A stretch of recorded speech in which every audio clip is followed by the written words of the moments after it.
Let's Science is brought to you by the StarQuest Production Network and is made possible by our many generous patrons. If you'd like to support the podcast, please visit sqpn.com/give. 3, 2, 1.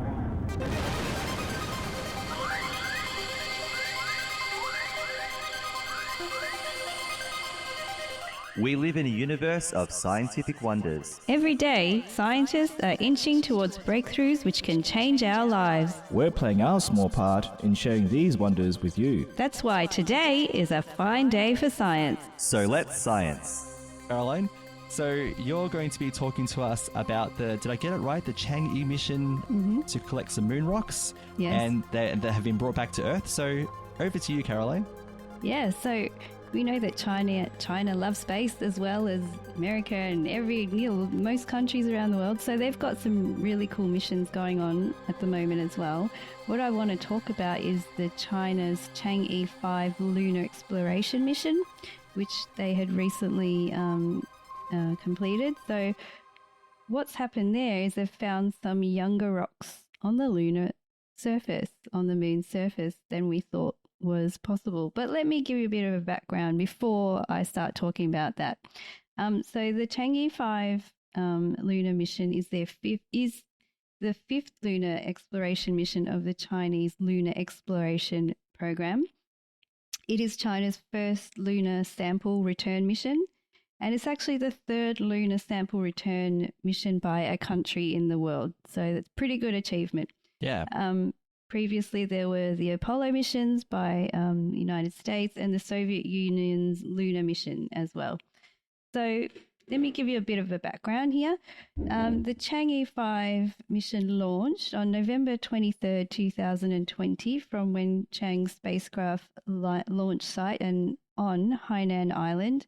Now, probably we didn't heard too much about this, well, especially in Australia because COVID was happening, and I think that's what was taking the news, overtaking the news at this time. So I was pretty happy to read about this. It landed on the moon on 1st of December 2020, and it managed to collect around 1.73 kilos or 61 ounces of lunar rock sample, including a meter deep core sample. And they returned to Earth on the 16th of December 2020. So this mission was made up of a few different sections, and it's really worth to go through them because it's pretty interesting. So first of all, they had a lander. So on the lander was installed a drill and a scooping device. Then there was the ascender, which sat atop the lander. So after the sampling took place, the samples were transported and stored onto the ascender. Then the ascender launched from the moon's surface on the 3rd of December and docked with the orbiter, which had been orbiting the moon. The orbiter then received the lunar samples from the ascender, and the ascender was then released and fell back to the moon's surface. So it wasn't like just staying up as debris floating around the moon. They just wanted to put it down onto the moon. Then the orbiter left the moon's orbit and flew for about 4.5 days back to the Earth and entered into orbit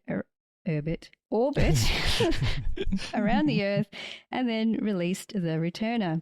The returner performed a skip, re-entry and bounced off the Earth's atmosphere before re-entering and landing on the Earth's surface on the 16th of December, 2020. Got a lot of extra sound effects for you today. Caroline did her homework, everyone. She definitely did. Copious notes. Yes, I have a lot of notes. I just think that mission itself was pretty interesting, with all the several parts working together and once again working perfectly to achieve sampling and returning sample back to Earth. So the rock samples that were collected off the surface by the Chang'e's mission are about 1 billion years younger than those samples that were retrieved by the Apollo mission. Oh, wow. The area it was collected was a region called Oceanus Procellarum, which is a smooth young plain on the moon's surface made of grey basalt. And it was produced when there was more activity on the surface of the moon caused by volcanoes and also heating caused by the gravitational influence of the Earth. We're talking back in time when we're still talking about the development of the the solar system and, everything wow. kind of becoming Yeah. what it is today. Yeah. So the moon itself is about 4.5 billion years old. Wow. Which is just about as old as Earth. And so the rocks found in this area are about 1.7 billion years old, which is quite young in terms of what's been found of moon before. age, they're young rocks. Yeah, That's right. Yep. And plus or minus 50 million years. So like in science, you've got to have some kind Give or of degree take. of accuracy. Yes, because it's about 1.97 billion Shave years off a old. couple of million years. All right. Yes. And just as a side note, the way they date this is by using lead dating. You've heard of carbon dating for, organic material. So what they do is the amount of lead isotopes in the basalt are calculated using the rate of the lead's radioactive decay. And this type of dating has also been used to calculate the age of meteorites and also minerals on Earth, and they consider that the gold standard technique. So the Apollo mission rocks are about 3 billion years old, and there's also impact craters on the surface found on the moon's surface that are about 1 billion years old or younger. So for scientists, this 1.97 billion year old rock kind of filled in a chronological gap. So they had the really old stuff and the really young stuff, but nothing in the middle.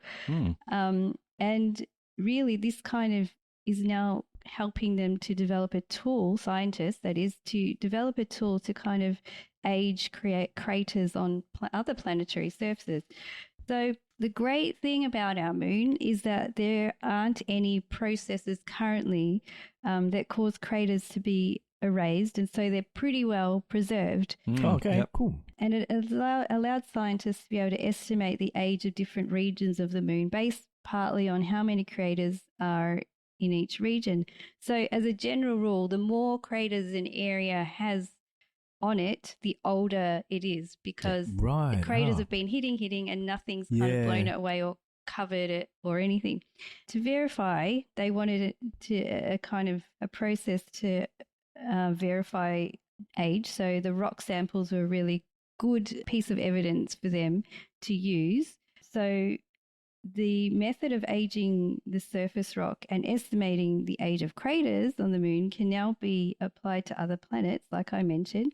So they use this idea of how many craters in an area and how old rocks are in the different areas. So it's been really good find for them.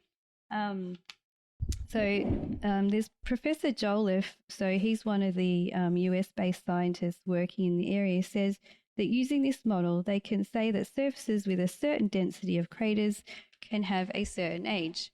So you can probably see like Mars and Mercury have kind of good surfaces that don't really change either, so we can further apply it to aging their surfaces, which is really cool. Can I just interrupt you there for a second? Sorry. Yeah. Quick question, not a difficult one. So did you say that they came up with a new model or scientific method in the way that they put this mission together? Is that so? Like the number of craters and stuff in an area, is that a new method, or has this been done before? So what it is I guess that this is a method that's kind of been developing. So you can generalize and say that an area that has a lot of craters is quite an old area. There hasn't been a volcanic process that is kind of like put lava all over the area, and you now got a new surface, so you're aging that surface. But if you've got an old surface, you can say, oh, that's a really old surface, and you're kind of getting the age of so we kind of can get a sort of age of the rocks in the area, or the a clue to how old a planet is, or that kind of thing. So I just love that someone thought that up, though. Yes, it's been developed over time, but just that's what they thought up. Yeah. That's amazing. It. And because they had samples, really old samples, really young samples, now they have a kind of a middle sample. And so by having different kinds of surfaces and different kinds of rocks collected from the different surfaces, they're getting an idea of the different ages of surfaces, so they can kind of get a kind of age of when processes happened, and the kind of development of the planet. Like this will indicate, so like we've got these 3 billion year old rocks, developed when the moon was still quite young and hot. It was, before it cooled down to be what it is now, just kind of either smooth in some areas where you have a lava plain, or pocked in some areas with heaps of craters. You can say, well, in the beginning, the moon was like this, and in this area it was like this, so you can kind of say, we can kind of follow the progression of how the moon was and how it is now. You know what I mean? So these are just clues. So getting different kinds of rocks and the ages of the rocks give us clues to how something became as it is now. Does that make sense? It does, and no pun intended. They've literally just scratched the surface of what they've discovered. I'm just trying to imagine that when we do eventually, and this is going to happen, when we have people living on the moon, study moon rocks available to them, how much more detail they're going to discover from doing that. Yeah, exactly. So it'd be really interesting. I mean, it'd be cool when we finally do have moon bases and laboratories and all of that, just like you said. So as I was kind of saying, the finding of the 2 billion year rocks give us, the information about the volcanic history of the moon as well, meaning now that we know that there was volcanic activity about 2 billion years ago, as well as 3 billion years ago. So we had the 3 billion year old rocks, now we have the 2 billion year old rocks, and it's kind of a new piece of information we didn't have before. So we now have another clue to how our moon developed. And then, with this mission, they have actually saved some of the rock samples because, when they collect rocks, it's just common practice that you don't use up all the sample. You can give some to different scientific communities who can perform experiments, and then you'll put some away for when future techniques are developed, so that maybe more sensitive techniques that we don't know about yet, and then can give us more information, which is pretty interesting. And I guess I'm looking forward to hearing more about any more information that comes out later on about the moon. So there we go. Our future home or tourist destination. Yes, I would love to visit the moon. I love looking at the moon. It's like, with the telescope, you're kind of walking in the craters of the moon. Imagine actually being able to do that. Yeah, and in previous shows and on our Facebook page, you've shared your photos of the moon from your telescope, Caroline. It's really fascinating. And like the detail that you can get, it's just amazing to look at it. And you don't have to spend a huge fortune on a telescope either. You just get, whatever you can afford, and you can see a lot on the moon. It's the great thing about it is so close to the Earth, so that's it's right there. You can just have a look. But you do wish that you could go, okay, now I'm getting into the rocket and I'm just going to go where I've been looking, But so I hope that's given you a bit more of an insight into the moon's surface and development and also very important study for, like we talked about before, future moon bases or, possible sites, things like that. I'm sure that's in there as well. That's right. And whenever something, we get information like this, it always, provides information for other areas of study, like you mentioned. If we know that there's an old volcanic plain here, we know perhaps that the soil is like this, and then we know that maybe that is a good or not a good place to land a future mission or set up base, and etc. So there's always extra information that you can get. I guess this one was just looking at how we can age the surface of the moon and perhaps other planets. So, but Awesome. All right, Lino, my new bucket list goal is for all of us to do a podcast from the moon one day. There we go. Oh, wow, man. I'm just blown away with Caroline when you said about, how old the samples are. The youngest, when you say billions or millions of years, that is, oh, wow, that's the youngest? Just the way the word billion and million comes to me. That's the youngest we've found so far. We know that the moon has been geologically active for 3 billion years, and then we know it has been geologically active for about 2 billion years, and that's as far as we've managed to get so far. But isn't that amazing just to learn that about the moon? Exactly. Oh, wow. Hey, got one question, Caroline. This is a bit of a noob question. we can't get quakes on the moon, have they?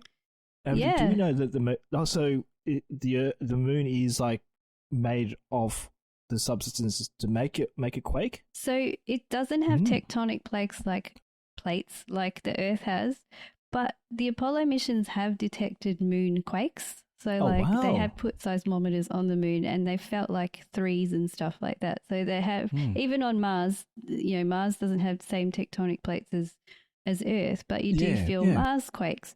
So they're still learning about how the quakes occur. It could just maybe be creaking rocks. We're not sure because, the Earth is being pulled gravitationally by the Earth. So that would have an influence on it. So you could imagine it probably would move, like we have the tidal waves from the influence of the moon. Yep. So there would be some, perhaps I'm just guessing, some reciprocal kind of influence on the moon. So, but yeah, this is kind of fun stuff to think about, really, isn't it? No. Just a question. Yeah. And what I love is we talk about the mysteries of the universe and the billions of years old and everything, but we've got one right in our doorstep. But almost, becoming slowly more and more accessible to get to. But the just as a side note, the Artemis missions, the official date has been set for February for the first Artemis mission. So this will be an unmanned rocket with a capsule. I think it's like a test run, Caroline, if I get it right. Yeah, I think where so. they're going to send up the capsule, orbit it around the moon, and I think then bring it back. So this will be in order to be able to approve it for human use in future Artemis missions. It feels kind of Apollo again, doesn't it? Like it does. It's so good. I mean, it's happening awesome. in our time, probably with a bit more computer power and a bit more knowledge this time. But I mean, what they achieved in the Apollo missions, I can never stop raving about. I mean, how they managed to do it with such, I guess you could call it now, primitive technology and all the calculations they did, and kind of doing a lot of it blindly, Yeah. Wow. But because it's never been done before, I say that. But now we've done it in the past, so we've got a lot of clues from there and a lot of information from past missions. And to do it now with the technology we have now, it's just super exciting. And cannot wait to see that. It really is the stuff of adventures. We'll talk about this more in the future as more detail comes out. But the mission to land people on the moon as part of the Artemis mission now will involve the launch of the astronauts on the Artemis rocket, the launch of a Starship, so Elon Musk's Starship, which will already be in orbit. The Artemis mission will launch, its capsule will go to the moon, the capsule will dock with Starship, the Starship will be the lander, and then they'll go back in their capsule and back to Earth. It's such a complex but amazing mission that they've envisioned. Yeah. Let's see how it plays out now. It's quite interesting to watch. Yes. Pray for the safety of all those involved as well. Absolutely. Exactly. Yeah. Every time, even when they go risk. up in the Dragon, it's still, it's good and safe, but still you're like, oh, there are people in there. Yeah, that's right. Every time. Yes. And also at time of recording, we wish well and pray for the Crew 3 mission, which is going up this weekend from my understanding as well. That's right, yeah, lots of exciting stuff happening in space and on the moon. Yes. Let's Science is brought to you by StarQuest Media and is a fortnightly podcast that brings you the scientific wonders of our universe from a distinctly Catholic point of view. For more from Caroline, Lindsay, and friends, listen to the StarQuest show, Catholics of Oz. Find links from today's show at sqpn.com/science and find the Catholics of Oz at sqpn.com/Oz. Be sure to follow the show in Apple Podcasts, Google Play, wherever you can find podcasts, or on the SQPN YouTube channel. The generous donations of our patrons at sqpn.com/give make it possible for us to continue Let's Science and all the shows at StarQuest, which makes our nonprofit mission possible. You can join them by visiting sqpn.com/give. Join us next time for more scientific wonders, and thank you for listening to Let's Science on StarQuest.